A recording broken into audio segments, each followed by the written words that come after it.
vous soupirez, madame. Et malheureusement pour vous, vous risquez de soupirer longtemps si votre raison n'y met ordre. Me permettez-vous de vous dire ici mon sentiment? Parle. Le jeune homme que vous avez enlevé à ses parents est un beau brun, bien fait. C'est la figure la plus charmante du monde. Il dormait dans un bois quand vous le vîtes, et c'était assurément voir l'amour endormi. Je ne suis non point surpris du penchant subit qui vous a prise pour lui. Est-il rien de plus naturel que d'aimer ce qui est aimable? Non, sans doute. Cependant, avant cette aventure, vous aimiez assez le grand enchanteur Merlin. Eh bien, l'un me fait oublier l'autre. Cela est encore fort naturel. C'est la pure nature.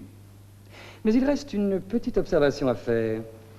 C'est que vous enlevez le jeune homme endormi, et quand peu de jours après, vous allez épouser le même Merlin, qui en a votre parole. Quand une femme est fidèle, on l'admire. Mais il y a des femmes modestes qui n'ont pas la vanité de vouloir être admirées. Vous êtes de celles-là. Moins de gloire et plus de plaisir. À la bonne heure. De la gloire à la place où je suis. Je serais une grande dupe de me gêner pour si peu de choses. C'est bien dit. Poursuivons. Vous portez le jeune homme endormi dans votre palais, et vous voilà à guetter le moment de son réveil. Vous êtes en habit de conquête, et dans un attirail digne du mépris généreux que vous avez pour la gloire. Vous vous attendiez de la part du beau garçon à la surprise la plus amoureuse. Il s'éveille, vous salue du regard le plus imbécile que jamais Nigaud ait porté, et bâille 2 ou 3 fois de toutes ses forces. Que voulez-vous, beau jeune homme, lui dites-vous. Je veux goûter, moi, répondit-il. Mais n'êtes-vous point surpris de me voir, ajoutez-vous. Eh mais oui, repart-il. Depuis 15 jours qu'il est ici, sa conversation a toujours été de la même force. Cependant, vous l'aimez. Et qui pisait, vous laissez penser à Merlin que lui, Merlin, va vous épouser. Je vais te répondre en 2 mots. La figure du jeune homme en question m'enchante. J'ignorais qu'il eût si peu d'esprit quand je l'ai enlevé. Pour moi, sa bêtise ne me rebute point. J'aime, avec les grâces qu'il a déjà, celle que lui prêtera l'esprit quand il en aura. Quelle volupté de voir un homme aussi charmant me dire à mes pieds, je vous aime. Il est déjà le plus beau brun du monde. Mais sa bouche, ses yeux, tous ses traits seront adorables quand un peu d'amour les aura retouchés. Mes soins réussiront peut-être à lui en inspirer. Mais si le jeune homme n'est jamais ni plus amoureux, ni plus spirituel, si l'éducation que vous tâchez de lui donner ne réussit pas, vous épouserez donc Merlin? Non. Car en l'épousant même, je ne pourrais me déterminer à perdre l'autre de vue. Et si jamais il venait à m'aimer, toute mariée que je serais, je veux bien te l'avouer, je ne me fierais pas à moi. Non, je m'en serais bien douté sans que vous me l'eussiez dit. Femme tentée, femme vaincue, c'est tout un. Mais j'aperçois notre bel imbécile qui vient avec son maître à danser.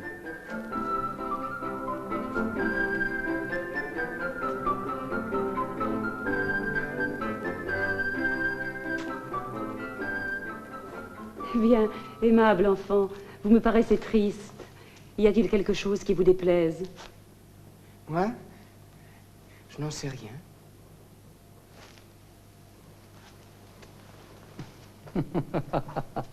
Oh, ne riez pas, je vous prie. Cela me fait injure. Je l'aime, cela suffit pour que vous deviez le respecter. Voulez-vous prendre votre leçon, mon cher enfant? Voulez-vous prendre votre leçon? Pour l'amour de moi? Non. Quoi? Vous me refusez si peu de choses à moi qui vous aime? Voulez-vous que je vous la donne? Oui, là.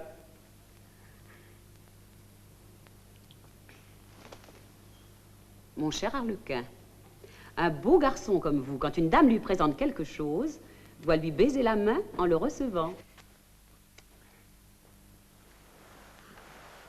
Il ne m'entend pas, mais du moins sa méprise m'a fait plaisir. La voilà. En revanche, recevez votre leçon.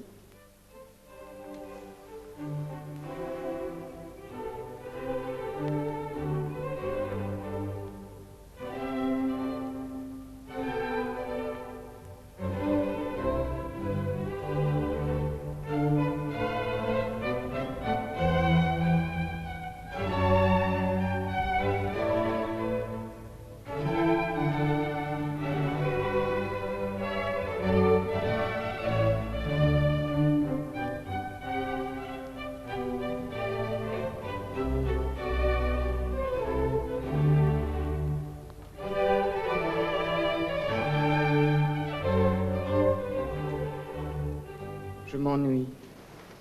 En voilà donc assez. Nous allons tâcher de vous divertir. Divertir, divertir. Divertir, divertir.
Cher Arlequin, ces tendres accents ne vous inspirent-ils rien?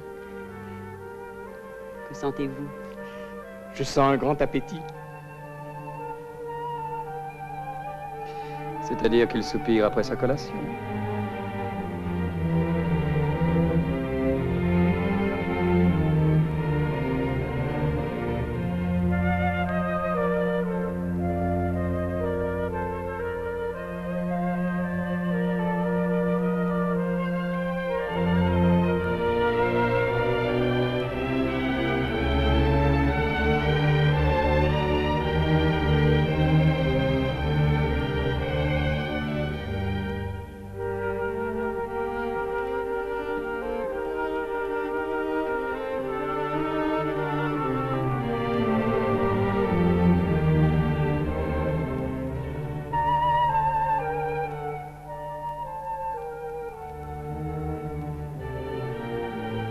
Vous vous endormez?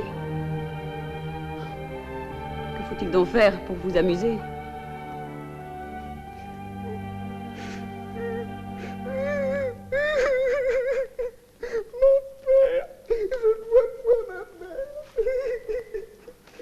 Emmenez-le. Il se distraira peut-être en mangeant du chagrin qui le prend. Quand il aura fait collation, laissez-le se promener où il voudra.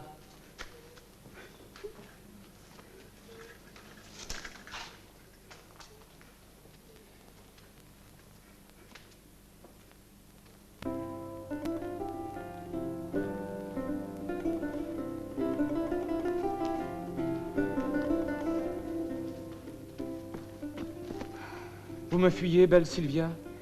Que voulez-vous que je fasse?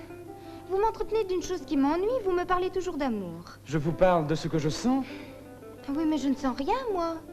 Voilà ce qui me désespère. Ce n'est pas ma faute.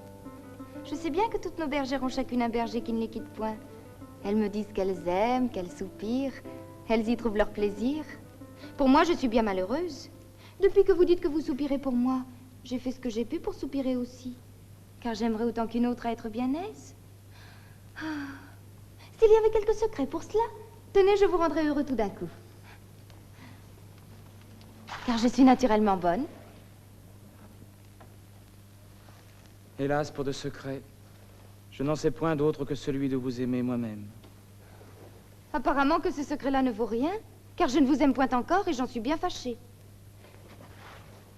Comment avez-vous fait pour m'aimer, vous? Moi? Je vous ai vu, voilà tout. Voyez quelle différence. Et moi, plus je vous vois, et moi je vous aime. N'importe. Allez, allez, cela viendra peut-être. Mais ne me gênez point. Par exemple, à présent, je vous haïrais si vous restiez ici. Je me retirerai donc, puisque c'est vous plaire. Mais pour me consoler, donnez-moi votre main, que je la baise. Oh non. On dit que c'est une faveur, et qu'il n'est pas honnête d'en faire. Et cela est vrai, car je sais bien que les bergères se cachent de cela. Personne ne nous voit. Oui, mais puisque c'est une faute, je ne veux point la faire. Qu'elle ne me donne du plaisir comme aux autres. Adieu donc, belle Sylvia. Songez quelquefois à moi. Oui, oui.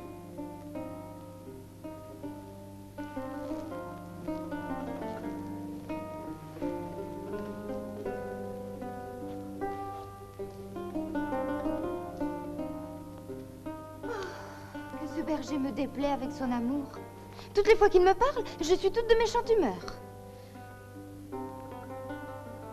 Mais qu'est-ce qui vient là?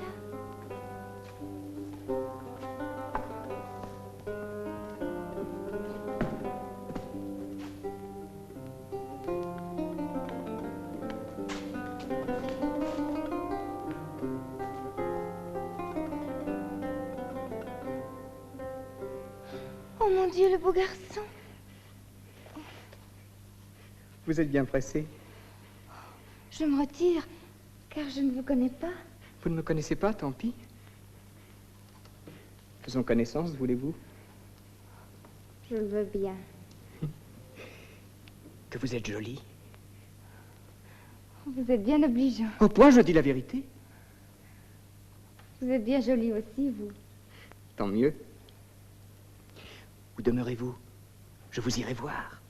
Je demeure tout près. Ah, mais il ne faut pas venir. Il vaut mieux nous voir toujours ici, parce qu'il y a un berger qui m'aime. Il serait jaloux, il nous suivrait. Ce berger-là vous aime? Oui. Voyez donc, c'est impertinent, je ne le veux pas, moi. Est-ce que vous l'aimez, vous? Non, je n'en ai jamais pu venir à bout. C'est bien fait. Il faut n'aimer personne que nous deux. Voyez si vous le pouvez. Oh, de reste, je ne trouve rien de si aisé. Tout bon? Oh, je ne mens jamais. Mais où demeurez-vous aussi? Dans cette grande maison. Quoi? Chez la fée? Oui. J'ai toujours eu du malheur. Qu'est-ce que vous avez, ma chère amie? C'est que cette fée est plus belle que moi. J'ai peur que notre amitié ne tienne pas. J'aimerais mieux mourir. Allez. Ne vous affligez pas, mon petit cœur. Vous m'aimerez donc toujours? Tant que je serai en vie. Ce serait bien dommage de me tromper. Je suis si simple. Mais mes moutons s'écartent. On me gronderait s'ils s'en perdaient quelqu'un. Il faut que je m'en aille. Quand reviendrez-vous? Oh, que ces moutons me fâchent. Oh, et moi aussi. Mais que faire? Serez-vous ici sur le soir? Sans faute. Oh, les jolis petits doigts. Je n'ai jamais eu de bonbons si bons que cela. Adieu donc. Voilà que je soupire. Et je n'ai pas eu de secret pour cela.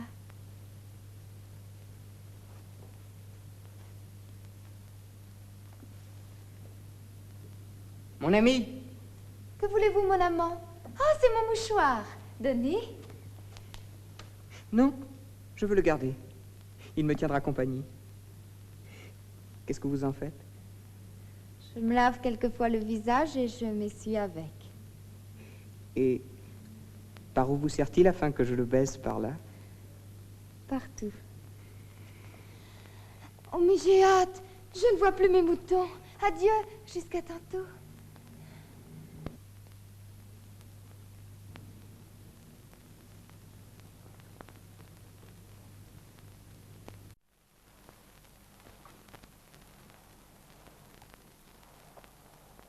Eh bien, notre jeune homme a-t-il goûté? Oui, goûté comme 4.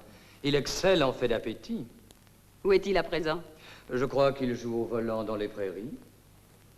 Mais j'ai une nouvelle à vous apprendre. Quoi? Qu'est-ce que c'est? Merlin est venu pour vous voir. Je suis ravie de ne m'y être point rencontrée. Car c'est une grande peine que de feindre de l'amour pour qui l'on n'en sent plus. En vérité, madame, c'est bien dommage que ce petit innocent l'ait chassé de votre cœur. Merlin est au comble de la joie, il croit vous épouser incessamment. Comment vous tirez-vous d'affaire avec lui? Jusqu'ici, je n'ai d'autre parti à prendre que de le tromper. Et n'en sentez-vous pas quelques remords de conscience? Oh, j'ai bien d'autres choses en tête qu'à m'amuser à consulter ma conscience sur une bagatelle. Voilà ce qui s'appelle un cœur de femme complet. Je m'ennuie de ne point voir Arlequin. Je vais le chercher.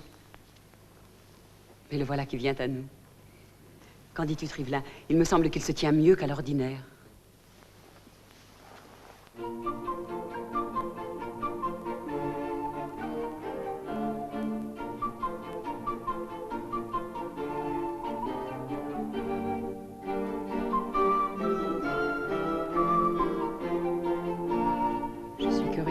voir ce qu'il fera tout seul.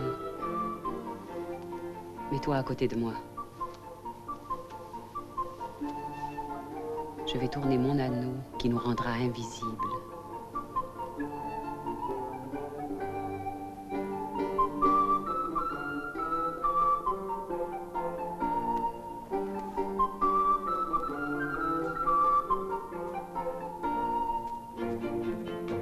Qu'est-ce que cela veut dire? Où a-t-il pris ce mouchoir? Ne serait-ce pas un des miens qu'il aurait trouvé? Oh. Si cela était Trivelin, toutes ces postures-là seraient de bon augure. Je gagerais, moi, que c'est un linge qui sent le musc. Oh non, je veux lui parler. Bonjour, Arlequin. Je suis votre très humble serviteur. Comment? Voilà des manières. Il ne m'en a jamais tant dit depuis qu'il est ici. Madame, voulez-vous avoir la bonté de vouloir bien me dire comment on est quand on aime une personne? Trivelin, entends-tu? Quand on aime, mon cher enfant, on souhaite toujours de voir les gens. On ne peut se séparer d'eux, on les perd de vue, avec chagrin. Enfin, on sent des transports, des impatiences, et souvent des désirs. M'y voilà.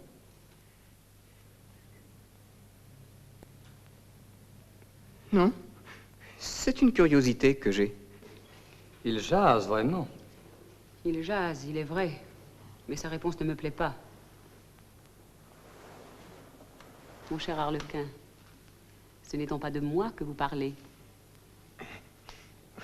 Je ne suis pas un niais, je ne dis pas ce que je pense.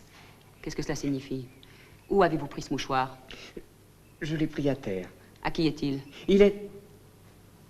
Je n'en sais rien. Il y a quelque mystère désolant là-dessous. Donnez-moi ce mouchoir.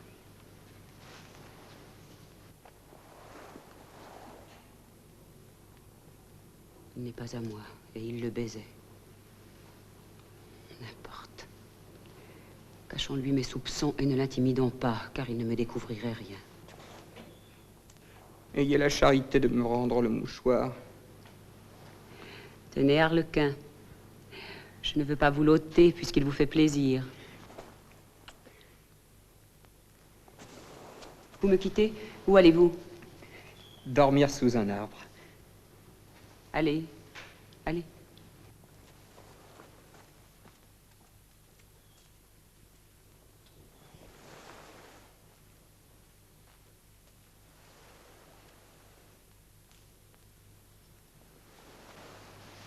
Ah, Trivelin, je suis perdue. Je vous avoue, madame, que voici une aventure où je ne comprends rien. Que serait-il donc arrivé à ce petit peste-là? Il a de l'esprit, Trivelin. Il en a, et je n'en suis pas mieux. Je suis plus folle que jamais. Ah, quel coup pour moi. Que ce petit ingrat vient de me paraître aimable. As-tu vu comme il est changé? As-tu remarqué de quel air il me parlait, combien sa physionomie était devenue fine? Et ce n'est pas de moi qu'il tient toutes ces grâces-là.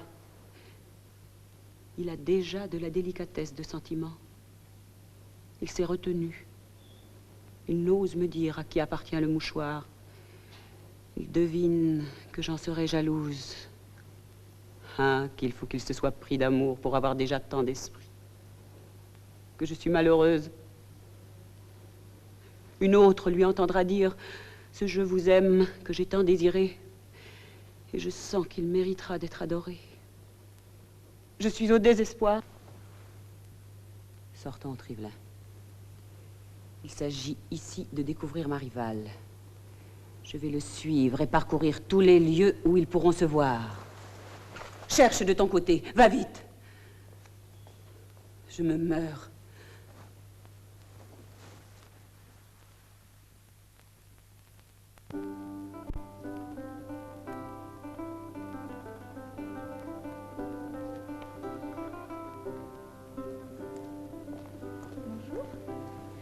Arrête-toi un moment, ma cousine.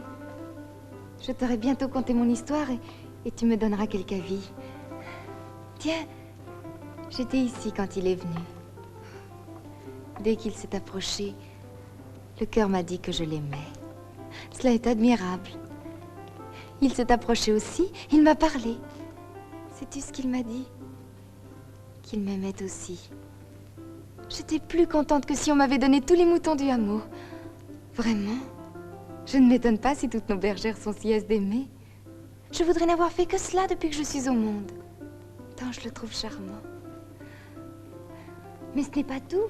Il doit revenir ici bientôt. Il m'a déjà baisé la main. Et je vois bien qu'il voudra me la baiser encore. Donne-moi conseil, toi qui as eu tant d'amants. Dois-je le laisser faire? Garde-t'en bien, ma cousine. Sois bien sévère. Cela entretient la passion d'un amant. Quoi? Il n'y a point de moyen plus aisé que cela pour l'entretenir?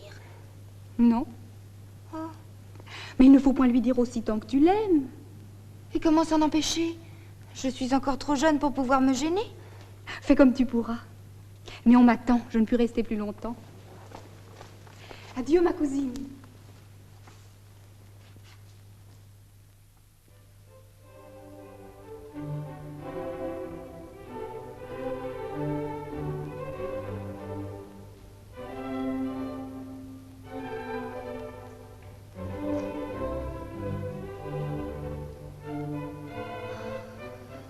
Que je suis inquiète. J'aimerais autant ne point aimer que d'être obligée d'être sévère. Cependant, elle dit que cela entretient l'amour. Voilà qui est étrange. On devrait bien changer une manière si incommode. Ceux qui l'ont inventée n'aimaient pas autant que moi. Voici mon amant, que j'aurais de peine à me retenir.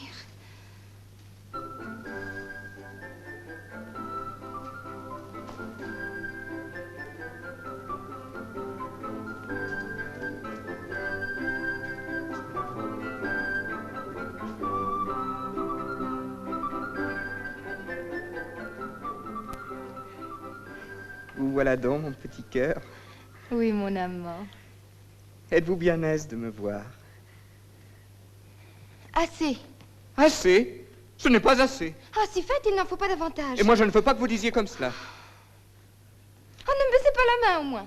Ne voilà-t-il pas encore? Allez, vous êtes une trompeuse. Oh, hélas, mon petit amant, ne pleurez pas. Vous m'aviez promis votre amitié. Et je vous l'ai donnée. Non. Quand on aime les gens, on ne les empêche pas de baiser sa main. Tenez, voilà la mienne. Voyez si je ferais comme vous. Ma cousine dira ce qu'elle voudra, mais je ne puis y tenir. Là, là, consolez-vous, mon ami, et baisez ma main puisque vous en avez envie.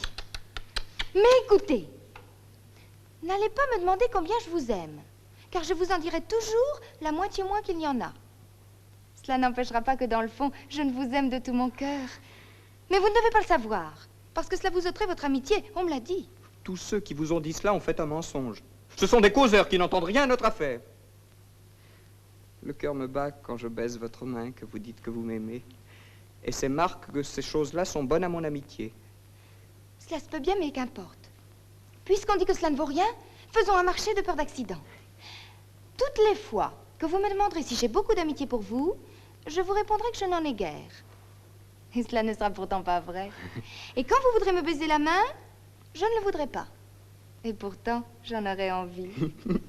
Cela sera drôle. Voyons pour voir. M'aimez-vous beaucoup? Pas beaucoup. Ce n'est que pour rire au moins, autrement. Sans doute. Donnez-moi votre main, ma mignonne. Je ne le veux pas. Je sais pourtant que vous le voudriez bien. Plus que vous. Mais je ne veux pas le dire. Je veux la baiser ou je serai fâché. Et quoi? Vous badinez, mon ami? Non. C'est tout bon? Tout de bon. Tenez donc.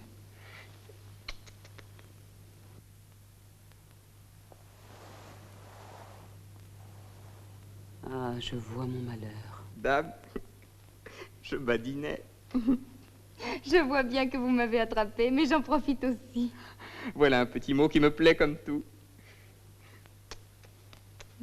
Juste ciel, quel langage. Vous en savez déjà beaucoup. Et je ne savais pourtant pas que vous étiez là. Ingrat. Miséricorde! Suivez-moi.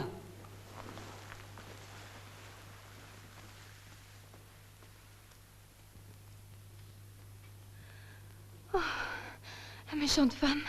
Je tremble encore de peur. Hélas, peut-être qu'elle va tuer mon amant. Elle ne lui pardonnera jamais de m'aimer. Mais je sais bien comment je ferai. Je m'en vais assembler tous les bergers du hameau et les mener chez elle. Allons. Mais qu'est-ce que j'ai donc? Je ne puis marcher. Oh! Cette magicienne m'a jeté un sortilège aux jambes.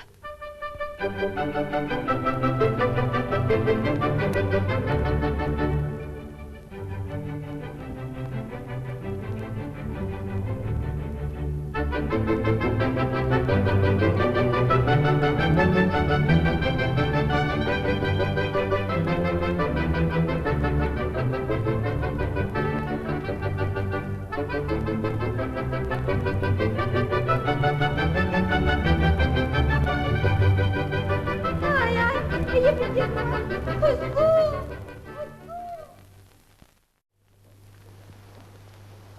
Fourbe que tu es. Je n'ai pu paraître aimable à tes yeux. Je n'ai pu t'inspirer le moindre sentiment, malgré tous les soins et toute la tendresse que tu m'as vue. Et ton changement est l'ouvrage d'une misérable bergère. Réponds, ingrat. Que lui trouves-tu de si charmant? Parle. Qu'est-ce que vous voulez? Je ne te conseille pas d'affecter une stupidité que tu n'as plus. Si tu ne te montres tel que tu es, tu me verras poignarder l'indigne objet de ton choix. Mais non! Non, je vous promets que j'aurai de l'esprit autant que vous le voudrez. Tu trembles pour elle. C'est que je n'aime pas voir mourir personne. Tu me verras mourir si tu ne m'aimes. Ne soyez donc pas en colère contre nous. Mon cher Arlequin, regarde-moi. Repens-toi de m'avoir désespéré. J'oublierai de quelle part t'est venu ton esprit, mais puisque tu en as, qu'il te serve à connaître les avantages que je t'offre. Tenez, dans le fond, je vois bien que j'ai tort. Vous êtes belle et brave 100 fois plus que l'autre. J'enrage. Et de quoi? C'est que j'ai laissé prendre mon cœur par cette petite friponne qui est plus laide que vous. Arlequin, voudrais-tu aimer une personne qui te trompe, qui a voulu badiner avec toi et qui ne t'aime pas? Pour cela s'y fait. Elle-même à la folie. Elle t'abusait, je le sais bien, puisqu'elle doit épouser un berger du village qui est son amant. Si tu veux, je m'en vais l'envoyer chercher. Elle te le dira elle-même. Tic-tac, tic-tac, ouf. Voilà des paroles qui me rendent malade. Allons, allons, je veux savoir cela. Car si elle me trompe, Jarny, je vous caresserai, je vous épouserai devant ses deux yeux pour la punir. Eh bien, je vais l'envoyer chercher. Oui, mais vous êtes bien fine. Si vous êtes là, quand elle me parlera, elle vous craindra. Et elle n'osera me dire rondement sa pensée. Je me retirerai. La peste, vous êtes une sorcière. Vous êtes au milieu du monde et on ne voit rien. Oh, je ne veux point que vous trichiez. Faites un serment que vous n'y serez pas en cachette. Je te le jure, foi de fée. Je ne sais point si ce juron-là est bon. Mais je me souviens à cette heure, quand on me lisait des histoires, d'avoir vu qu'on jurait par le Styx. Le Tix. Oui, le Styx. C'est la même chose. N'importe, jurez toujours. Dame, puisque vous craignez, c'est que c'est le meilleur. Eh bien, je n'y serai point. Je t'en jure par le Styx. Et je vais donner ordre qu'on l'amène ici. Et moi, en attendant, je m'en vais gémir en me promenant. Mon serment me lie. Et je n'en sais pas moins le moyen d'épouvanter la bergère sans être présente. Et il me reste une ressource. Trivelin? Que voulez-vous, madame? Faites venir ici cette bergère. Je veux lui parler. Et vous, prenez cette bague. Quand j'aurai quitté cette fille, vous avertirez Arlequin de lui venir parler. Et vous le suivrez sans qu'il le sache pour venir écouter leur entretien. avec la précaution de retourner la bague pour n'être point vu d'eux. Après quoi vous me redirez leur discours. Entendez-vous? Oui, madame.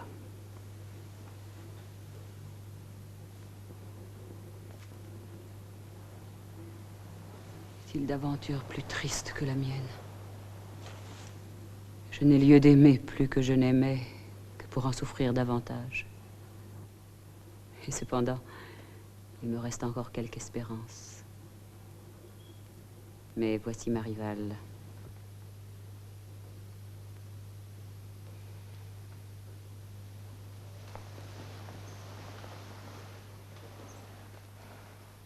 Madame, est-ce que vous voulez toujours me retenir de force ici? Si ce beau garçon m'aime, est-ce ma faute? Il dit que je suis belle. Dame, je ne puis m'empêcher de l'être.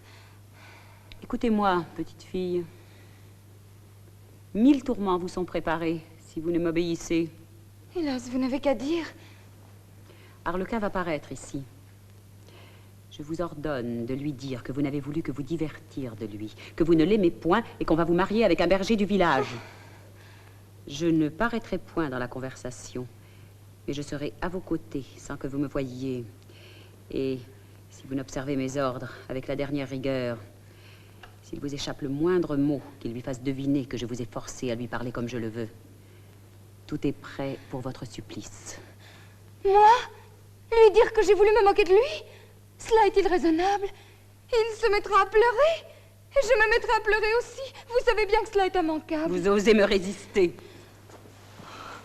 N'avez-vous pas de conscience de me demander une chose impossible?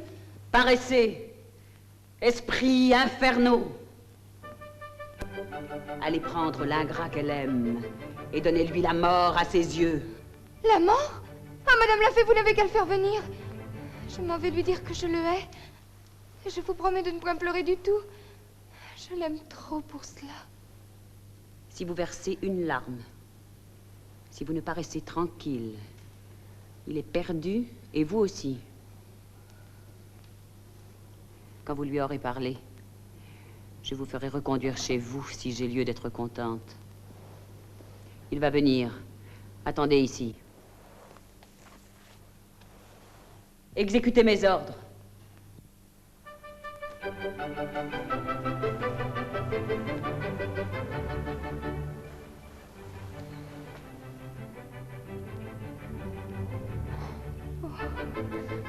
J'ai envie de pleurer. Afin que mon amant ne croit pas que je l'aime. Pauvre enfant, ce serait le tuer moi-même. Oh, maudite fée. Messieurs, messieurs, le voilà qui vient.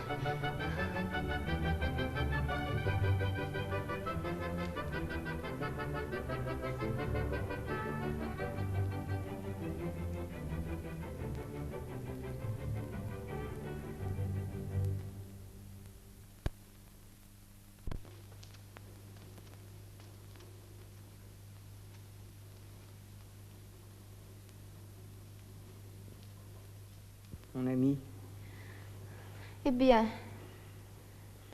regardez-moi. À quoi sert tout cela? On m'a fait venir ici pour vous parler. J'ai hâte. Qu'est-ce que vous voulez? Est-ce vrai que vous m'avez fourbé? Oui. Tout ce que j'ai fait, ce n'était que pour me donner du plaisir. Mon ami, dites franchement, cette coquine de fée n'est point ici car elle en a juré. Là, remettez-vous mon petit cœur. Dites, êtes-vous une perfide? Allez-vous être la femme de ce vilain berger? Oui. Encore une fois, tout cela est vrai.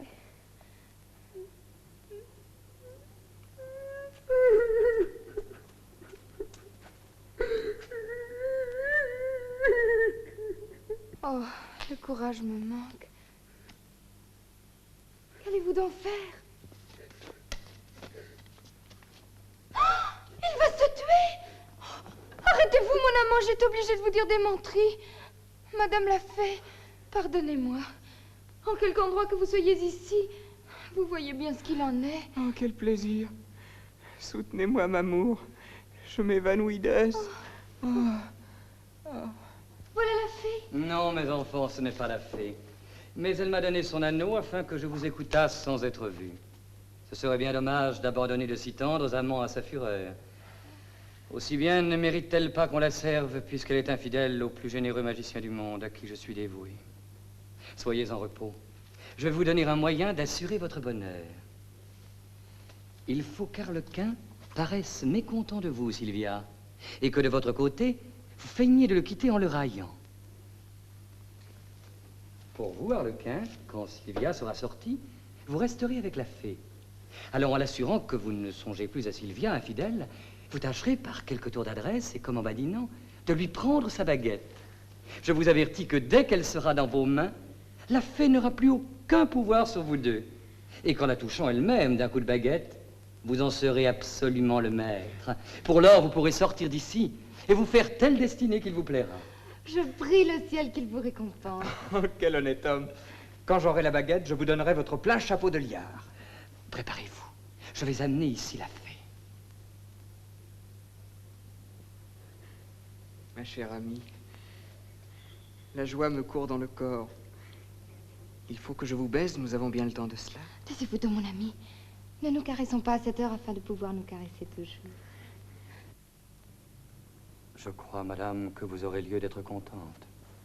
Attendons un moment. Allons, petite coquine!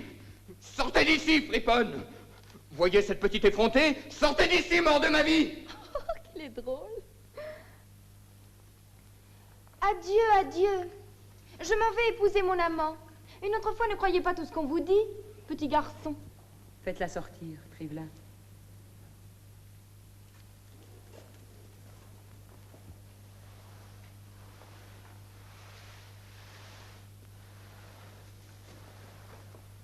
Je vous avais dit la vérité, comme vous voyez. Oh, je me soucie bien de cela. C'est une petite laide qui ne vous vaut pas. Allez, allez. À présent, je vois bien que vous êtes une bonne personne. Fille que j'étais sot. Laissez faire. Nous l'attraperons bien quand nous serons mariés femmes. Quoi? Mon cher Arlequin, vous m'aimerez donc. Et qui donc? J'avais assurément la vue trouble. Tenez, cela m'avait fâché d'abord. Mais à présent, je donnerais toutes les bergères des champs pour une mauvaise épingle. Mais vous n'avez peut-être plus envie de moi à cause que j'ai été si bête. Mon cher Arlequin, je te fais mon maître, mon mari. Oui, je t'épouse. Je te donne mon cœur, mes richesses, ma puissance. Es-tu content? Ah, mamie, que vous me plaisez. Moi, je vous donne ma personne. Et puis cela encore. Et puis cela encore. Et je m'en vais mettre ce bâton à mon côté. Donnez-moi cette baguette, mon fils, vous la casserez. Tout doucement, tout doucement. Donnez-la moi. J'en ai besoin. Tout doux. Asseyez-vous là et soyez sage.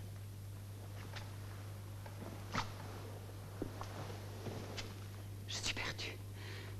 Je suis trahie. Et moi, je suis on ne peut mieux. Oh, vous me grondiez tantôt parce que je n'avais point d'esprit. J'en ai pourtant plus que vous.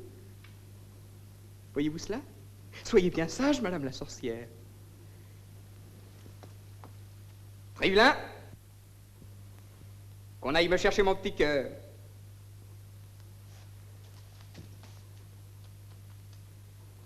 Où sont mes valets? Et tous les diables aussi? Vite, j'ordonne, je commande, ou par la sang bleu. Ma chère amie, voilà la machine. Je suis sorcier à cette heure. Tenez, prenez. Il faut que vous soyez sorcière aussi. Oh, mon amant, nous n'aurons plus d'envieux.